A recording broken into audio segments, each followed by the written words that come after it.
দেশলাই কাঠি, কবি সুকান্ত ভট্টাচার্য।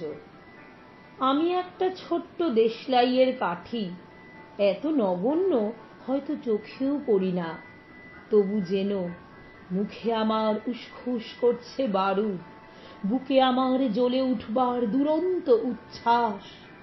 আমি একটা দেশলাইয়ের কাঠি। মনে আছে সেদিন হুলস্থুল বেঁধেছিল, ঘরের কোণে জ্বলে উঠেছিল আগুন, আমাকে অবজ্ঞা ভরে না নিভিয়ে ছুঁড়ে ফেলায়।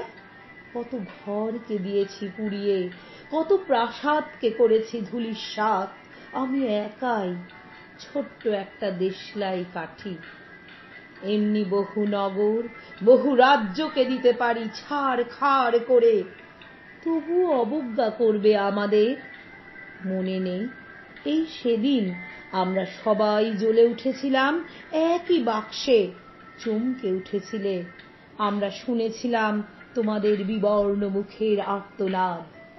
আমাদের কি অসীম শক্তি তা তো অনুভব করেছ বারংবার, তবু কেন বোঝো না?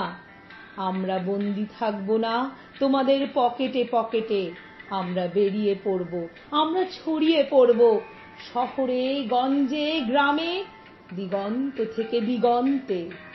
আমরা বারবার জ্বলি নিতান্ত অবহেলায়, তা তো তোমরা জানোই, কিন্তু তোমরা তো জানো না কবে আমরা জ্বলে উঠব সবাই শেষবারের মতো।